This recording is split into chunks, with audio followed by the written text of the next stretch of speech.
ಆಯುರ್ವೇದ ವೈದ್ಯಕೀಯ ವಿಜ್ಞಾನದ ನಮ್ಮ ಪುರಾತನ ಔಷಧ ಪದ್ಧತಿಯ ಶ್ರೇಷ್ಠತೆ ಏನು ಅಂತ ಹೇಳಿದ್ರೆ, ಎಲ್ಲ ಔಷಧ ಪದ್ಧತಿಗಳಲ್ಲೂ ರೋಗ ಬಂದ ಮೇಲೆ ಹೇಗೆ ಸರಿ ಮಾಡ್ಕೊಳ್ಳೋದು ಅನ್ನೋ ವಿಷಯ ತಿಳಿಸ್ಕೊಡ್ತಾರೆ.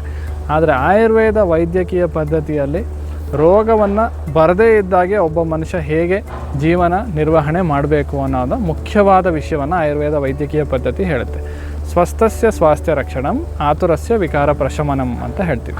ಅಂದರೆ ಪ್ರಿವೆಂಟಿವ್ ಮೆಡಿಸಿನ್ ಮುಖ್ಯವಾಗಿ ಹೇಳಿರೋದು ಆಯುರ್ವೇದ ವೈದ್ಯಕೀಯ ಪದ್ಧತಿಯಲ್ಲಿ. ಅದು ದಿನಚರ್ಯದ ಮುಖಾಂತರ ಆಗಿರ್ಬೋದು, ಮನುಷ್ಯ ಬೆಳಗ್ಗೆ ಇದ್ದಾಗಿಂದ ರಾತ್ರಿ ತನಕ ಹೇಗೆ ನಿಯಮ ಪಾಲನೆ ಮಾಡಬೇಕು, ಅಥವಾ ಋತುಚರ್ಯ ಅಂತ ಹೇಳ್ತೀವಿ.